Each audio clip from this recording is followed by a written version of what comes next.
So what's been going on? What has been going on? What's been going on is I've been getting on the internet and kind of checking out. There's this place called the Wetzlar Camera Auctions. Let me tell you, if you want to kind of really just, I don't know, drool about camera, you know, as you see, I've got this kind of area at the back here, right, with cameras, right, and cameras like I guess over the last few years, last 10 years, as soon as the camera's out, it's almost like a car that the thing just um, it devalues in no time. So camera gear has that issue as well. New technology. So what about old technology though? Right? It's like old cars. Right? Maybe something that I've got on the wall there is going to be really kind of cool, right? But the Wetzlar Camera Company. Now, Wetzlar Camera Company. Wetzlar. Have I said that enough times? Wetzlar is in Germany. Germany is where Leica is. Leica cameras and Leica cameras are in Wetzlar. The factory's in Wetzlar. Even though I was in Solms because they had kind of gone to another place, but now Wetzlar is the place. If you ever get a chance to go out there, I will try and get out there. So there is a camera auction place out there that offered this mega lens that was going to be billed as like incredibly rare.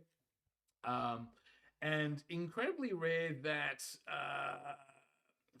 you know it was billed as you're not going to buy another lens like this again. So it was a Canon 1200 mil f5.6. Okay, then. So an f5.6, which is that big thing there that's kind of just been running a little bit earlier than I anticipated. But I guess what you kind of need to do is like it's a big lens, right? So if I kind of give you an idea of how it compares to the size of other lenses, right? So it's a Canon EF 1200 5.6 lens. Now at the moment, what you can get is a Canon 800 mil, and that's around 13 grand. Okay, so it's a 5.6 f-stop.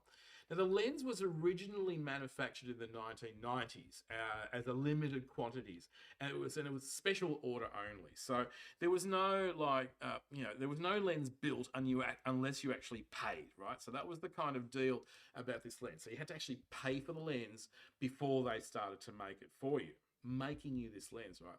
Now, the reason it was orders only is because the lens was actually mega difficult to make, as it took a year to build each of the lenses, right? 1 year to make a lens, right?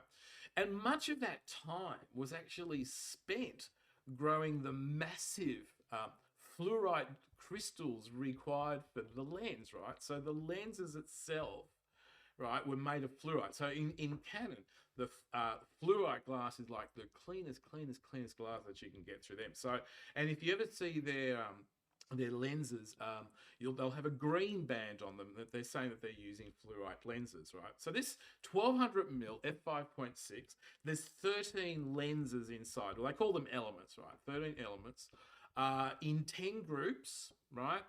And the closest focusing distance is like 14 meters, right? So now it's huge, right? It's like mega. It's got built-in ultrasonic motors. And it's got a filter, like the filter. Obviously, you imagine the filter to be on the front. This is just using like a front of that. That's just not going to happen, right? So they have drop-in filters, which is a 48 millimeter. That's a 49 millimeter.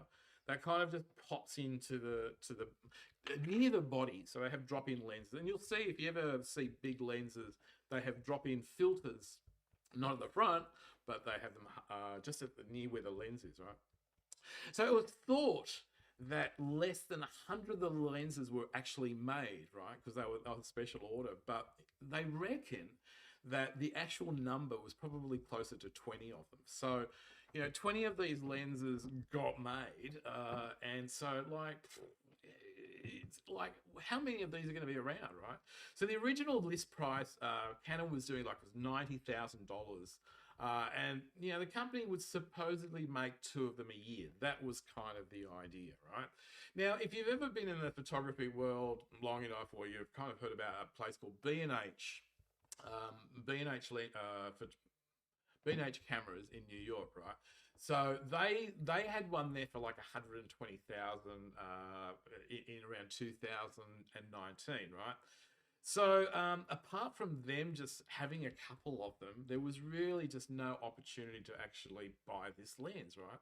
So anyway, the Wetzler company, they got hold of this lens in just this year in 2021, and there was pretty much two people who were were on the phone bidding for this lens that has been considered the highest price actually ever paid for a lens, which was like 500,000 euros, and it was around $580,000, right? Yeah. So